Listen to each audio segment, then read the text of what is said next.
Welcome to a special edition of Cottage Talk. It's actually a video version of Cottage Talk, and I'm going to be talking to Mike Gregg and doing a special Q&A with Mike Gregg. Mike, thanks for joining me. Yeah, no problem at all, Russ. Yeah, looking forward to doing the show, and I know we've got a number of questions to go through, and you know, with an international break, it's always good to do a show with you, Russ. I look forward to doing this with you, Mike. And before we get to the questions, there is one topic I have to ask you about. I have to ask you about the meeting, the council meeting. Just share with me your thoughts on that council meeting. Well, anyone who followed me on Twitter that night, it was a long meeting. Yeah, it was, but it was very interesting as well. And a lot of the subjects that came up, you sort of think, well, you know, that's a legitimate reason to maybe not stop the planning, but you know, raise questions about it and make sure the club do certain things to alleviate any of the questions that the you know, the local residents have and the council had. So it was there were a few moments where I thought, well, you know, is this going the right way? But actually, the result in the end was very conclusive, and you know, I think it was 7-2, 7-3 in the end. The club had to do a few little changes going forward, but it was yeah, it was a good evening. You know, when we got the final result at the end, everyone was quite relieved. And now we have to we await the club to push on and start some work as soon as possible, hopefully, so that we can see intent from the club to you know, get things going and keep to the dates which they're working to.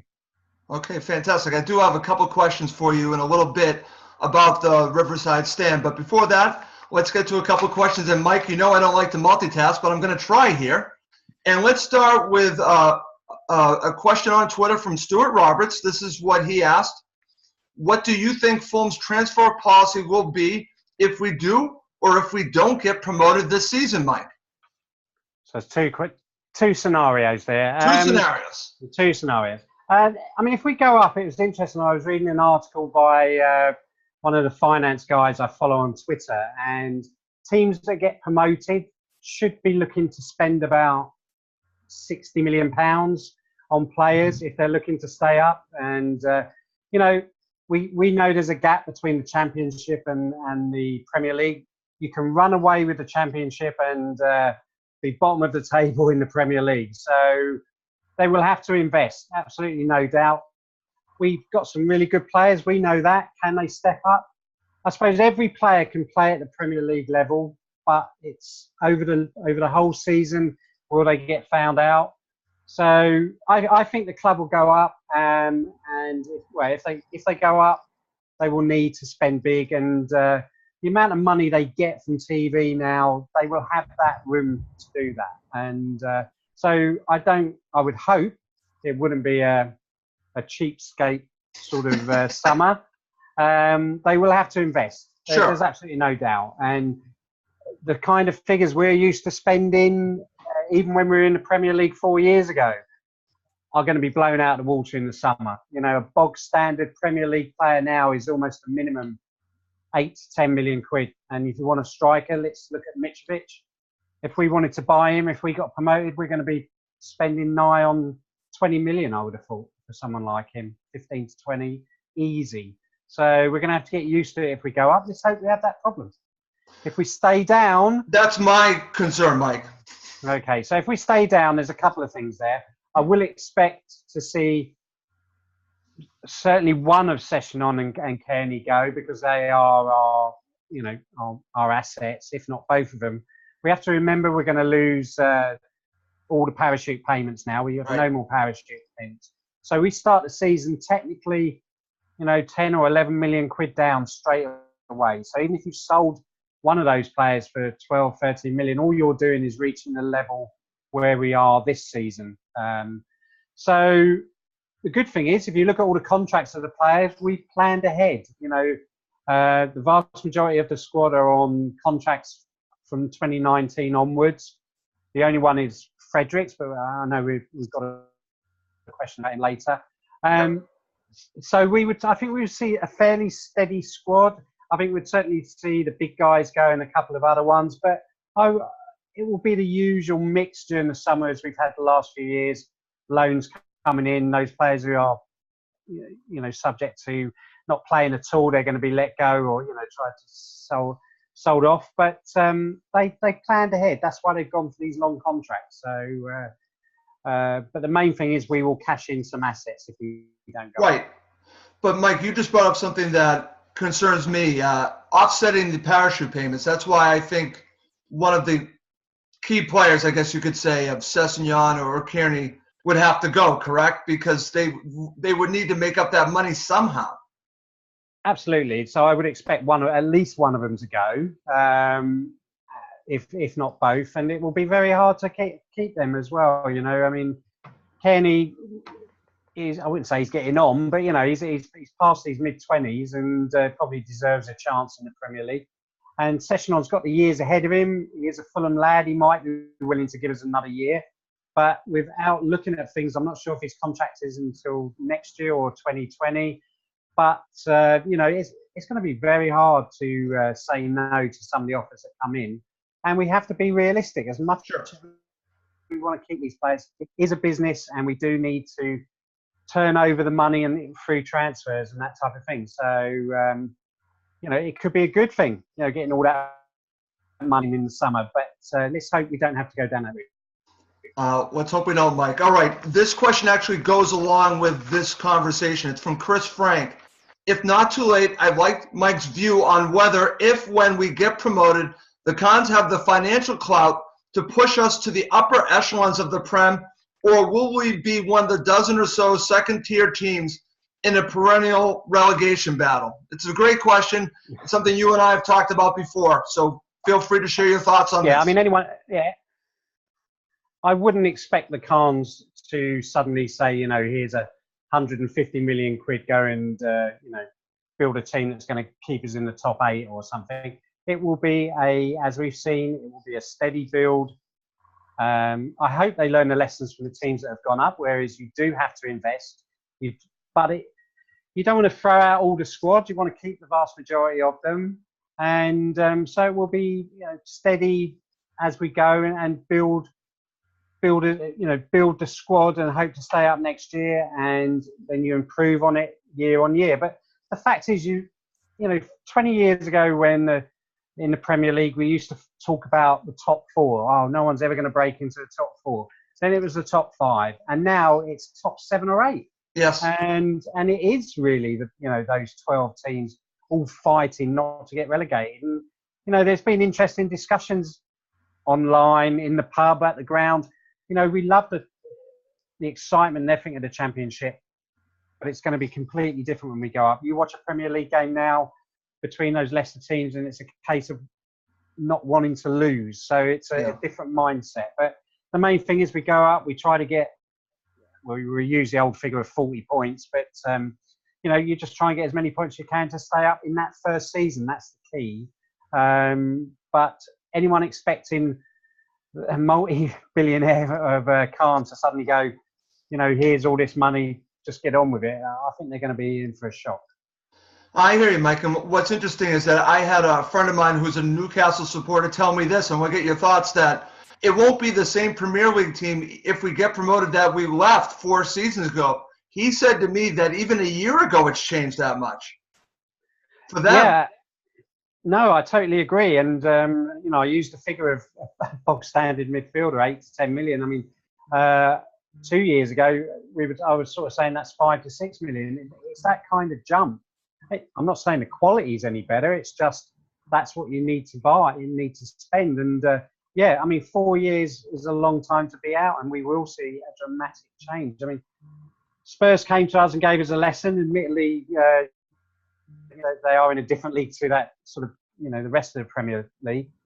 But, that was the quality you're going to face, a third of the season. If you take those top teams, that's what you're going to be seeing every third game. And which is great, looking at those kind of players. But it does show the jump from the Championship to the Premier League. Totally agree there, Mike. All right, let's move on. Let's get back to talking about the Riverside Stand project. And this is from White Noise. Why do you think the new Riverside development is so important for the club? And do you think it will be paid for by the owners rather than from player sales? Interesting question from White Noise. Okay, the club have said that no transfers or anything will be used to fund the build. There is an account that has money in it, separate for the building of this stand. The new stand is considerably more expensive than the old one, so it will be coming from the chairman's funds. But the way it's designed is that it's 80% of its income should be coming from the hospitality side and the non-match day stuff to the 20% to the match day, where it was the other way around in the previous one. So it's been budgeted, costed to over the long-term period to make its money back. And the reason I'm keen on a new stand is when we talk about the Premier League again, when we were last in the Premier League, we were getting regular gates of close to 100% capacity, 98%, that kind of thing. And we had nowhere to go. We'd hit the ceiling on the amount of income we could bring in. And,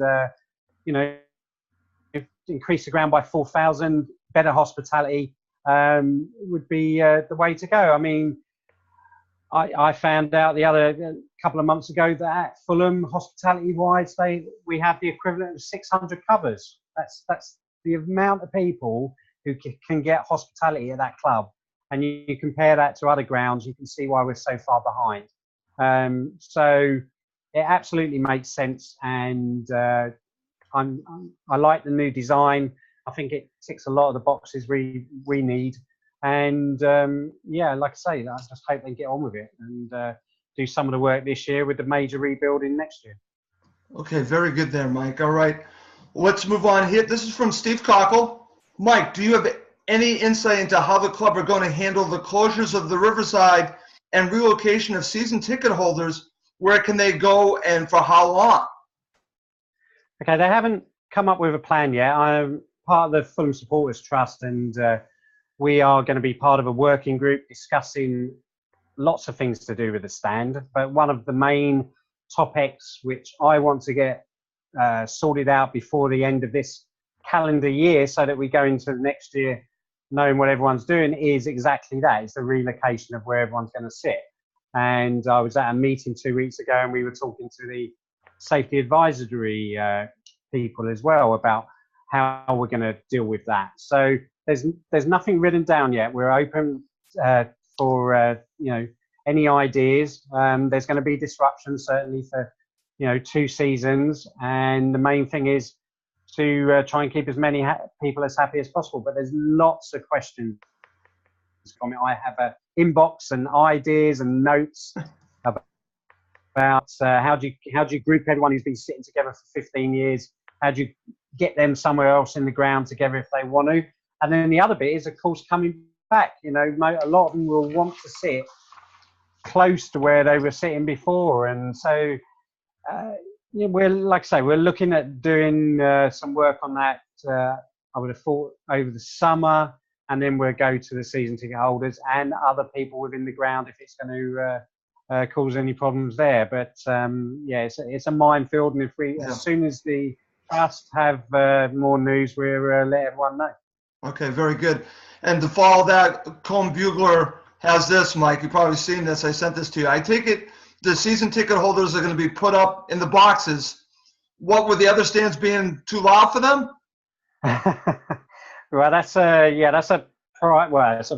joke that the Riverside is a very quiet stand, and I know enough of the fans who sit there who would dispute that. Like I say, nothing's written down yet, nothing's in stone. We're open to suggestions, but no, they won't be put in the box. Okay, very good there, Mike. All right, let's now go to Harry on Twitter. He actually had 3 questions, but we have other topics, so I'm just going to give you one that he gave to me. This is what he just asked. Who is the best option at right wing? This is a great question. I've seen this all over Twitter. I believe the Fulhamish podcast did a poll on this, or someone else did one as well. What are your thoughts about who's the best option here? Well, I mean, we've got, we do have a number of options, don't we? So you've got Ojo, you've got Aiti, you've got Piazon. You could argue that Kamara could play there, Font could play there. There's even talk that, let's play Christie or Fredericks there. So right. I think, you have to look at it game by game. I think if certain teams do, if we think they're going to sit deep, then maybe players like Piazon are better, a bit more tricky with the passes. Whereas maybe if a team is playing quite high and pushing against us, then people like Aiti and Ojo are maybe better because they're more direct runners. So I don't think you can say, one particular person should be that position. You have to take it game by game. But saying that, if you look at a lot of the rest of the team, those positions are fairly fixed. So that, if you like, the 11th position, the right wing is open for any player to grab hold of it for the last 8 games and into the playoffs. So, there's still a lot of time for Jokanovic to find the right person and for players to get themselves in form. Cabano has dropped off the radar completely. So it'd be interesting to see if he gets a run back. But at the moment, I suppose you could almost draw straws between Piazon, Aiti, and Ojo. And I know Ojo is not liked by a lot of fans, but I think it would be one of those 3 who would usually start. Well, let me ask you, because Giannis brought this up to me, and another supporter said this to me. You've already mentioned it. Would you be against him tinkering with potentially playing Fredericks and Christie as your right wing? Well, I saw you when they first signed him. I saw Jokanovic sort of say that Christie can play that kind of position, and yeah, he did. And we've certainly seen that he's got the pace. I don't think we need to go down that route, to be honest. I think he's been signed as cover or as to give competition at right back. We have all these other players who can play at right wing.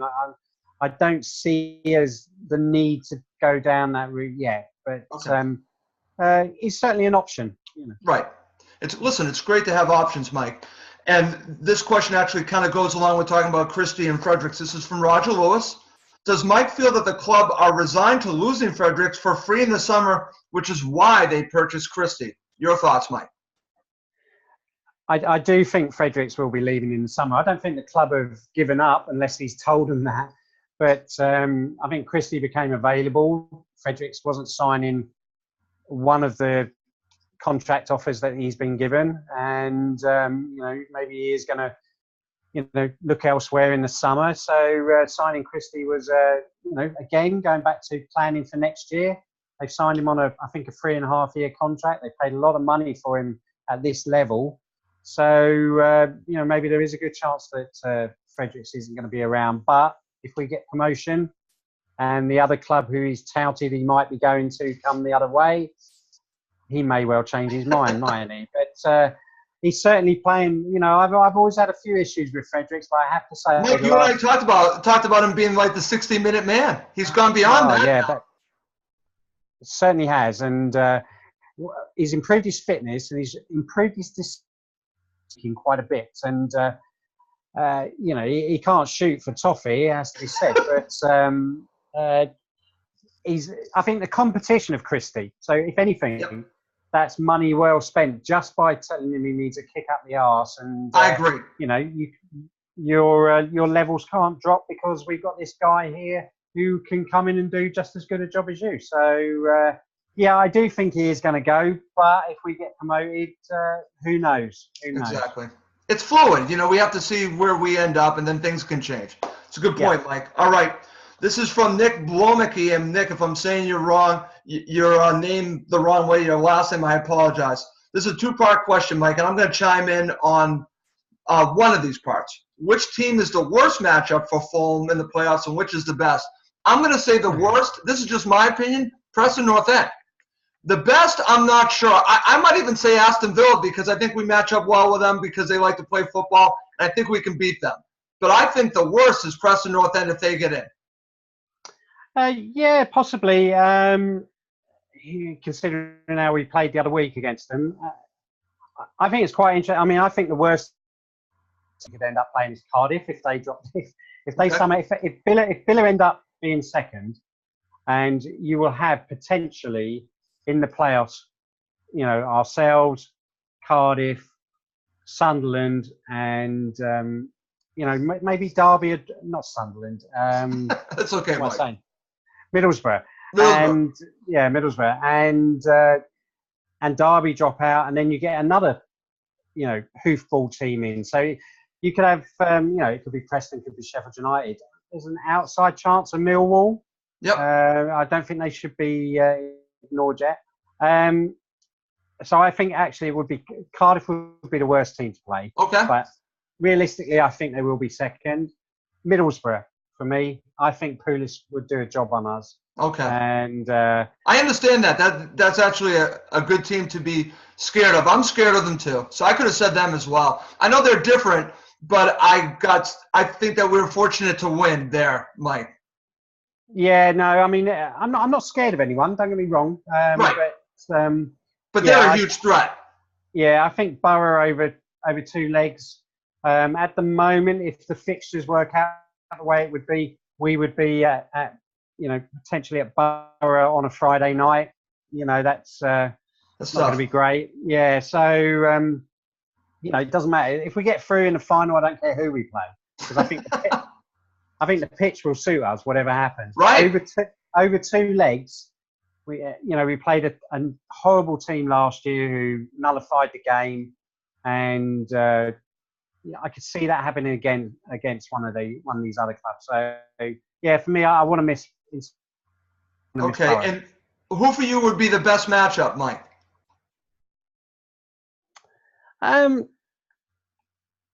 If we say the semis, then I'd be quite happy to play Derby. Okay. Yeah. Yeah, I think we match up fairly well against Derby. What are your thoughts about Bristol City? They're another team that scares me a little bit too. I don't think they're going to make it. Okay. I think they will tail away over the next few games as well. I just think they're going to run out of steam. Okay, very good. All right, Mike, this is from Matthew Vidiello. If we are to make the playoff final, are all of our loanees' contracts valid up to that date? That's a great question.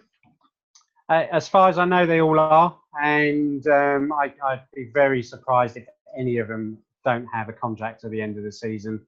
So I wouldn't worry about that. I know there were words about last year about Martin. Would he be, wouldn't he be? And then other players as well. But no, I just don't believe the club would have signed any of them if they couldn't go back. Okay. All right, Mike, this next one I think you're going to enjoy. It's our last one. It's from Edward Severn. Will we see Callis back in the starting lineup? You and I have, I believe, messaged back and forth about the situation with him and Adoy. And you make a good argument of why you want to see Callis back. I'm sorry to steal your thunder on this, but I think you want to see Callis back. Yeah, I do. I got yeah. I mean, Callis is a centre back. He hasn't reached the levels of maybe the first half of last season, but it is his natural position. Him and Ream work well together. And I know the last game Adoy made a mistake. I made a comment online, and let's just say that provoked some comments back at me about it. But Adoy is a fullback. There's no doubt he is a fullback. He's done a great job filling in, and I'm fine with him filling in for a game or two. But when it becomes 3, 4, 5 games, the errors that he can make become magnified because there's more chance it's going to happen. And we saw that the last game. We saw it the home game too, the previous home game, where he made 2 errors that almost led to goals. But I don't want to diminish from what he's done. He's done really well for us. But for me, Callis should be straight back in if he's fit. And, Adoy, unfortunately, will have to settle with being that kind of utility man and, in the Chris Baird mould. Okay, very good, Mike. My final question is going to be from me. The final question. I should say my final question. The final question is for me. You and I have talked about it. People have been trying to suck me in. It is 8 points of still believing in second. You told me a long time ago, Russ, let's be realistic about this. I'm now realistic, Mike. And I think that playoffs is something that we should be able to get at this point. But do you see any situation where we can still contend for second? I've looked at the fixtures for Cardiff City. They are not easy, but is that fool's gold for me to be looking at, and I should just thinking about Fulham's matches at this point? I mean, there's certainly a chance. In Cardiff, before they went on this great run, lost 4 in a row. And if you read their forums and watch the games, they've been quite lucky over the last 2 or 3 games as well. But they have that momentum. So to suddenly go from winning all those games to losing another 3 or 4 in a row, it's going to be surprising. But you are right. They do have some hard games coming up. I think they've got 5 games in 16 days or something with the Derby game. Yeah. So there's a good chance that they could lose some points, but it's still reliant on us doing it. I mean, if we can get anywhere near, the last couple of games and being in with a chance, that'd be great. But it's still reliant on us to win all our games. And when you sort of track back, we've had this great run of 16 games. Then you look, you've got 8 games. So you're talking about a run of half a season. I mean, it would be quite amazing. But, we're capable of doing it. The last game was a blip for various reasons. I mean, I've been saying all along, second place is out of reach. And I still think it's that little bit out of reach. We don't need many points to make the playoffs. Let's do that first and then worry about what else comes along. Fact is, we can't play any of these teams now. We can't affect them. Right. All we can do is just keep going out and getting results, starting with on Friday. So, it will play out over the next 2 weeks, and we'll know more game by game. Okay. Mike, I know I said that was my final question. Of course, I have one follow-up, and that's going to be the QPR match. Was that a warning sign for us? I think it was a game that just, it was just one game too many in that sort of run. I think we were a bit, you could see it. We went 2-0 up. We let that silly goal in the second half, the game was almost played in front of me for 20 minutes. And we were just scared. We didn't want to do anything. And so I think the pressure, all the tiredness from all the last minute sort of stuff we've been doing in the previous weeks, it all just caught up with him. It was very similar body language to the Reading playoff games for me, with a couple of players. So international breaks come at just the right time. But I do think it was just a blip. It is, it's a local derby. I don't think I've watched it again. I watched the whole game again. So did I. I don't think QPR made us play that way and battered us to get the draw. We gave it to them. We were not getting the ball forward. We were sitting far too deep, and we allowed them to be near us. And so it was all down to our own fault. And I agree on that. But Bettinelli saved us in the end. He had a great game. And but yeah, it's just a blip. And the trouble is, we've had that result, and now we've had this break, and that's all you can dwell on. It's the last thing you know. Yeah. This 16-game run is magnificent, and we shouldn't dismiss it at all. No. It's history making, and it is. I'm hopeful we're going to continue it as well. Okay, great, Mike. Well, listen, thank you so much for doing this with me. I thoroughly enjoyed it. This is an interesting way to do the Q&A with Mike Gregg, and I hope you've enjoyed it. Yeah, I have, and if this works, and I would say the listeners or the watchers now enjoy it, then who knows? We can maybe do some more shows like this, and with more participants as well, and absolutely formats. Absolutely. Yeah. Well, listen, we're just trying this out. Please give us feedback on it if you do like it, because we might do it again if you like what we did here. I thoroughly enjoyed it, but I'm curious what people think about it. But listen, Mike, thank you so much for doing this with me. But let's wrap this up. For Mike Gregg, I'm Russ Goldman. Thank you as always for listening to Cottage Talk.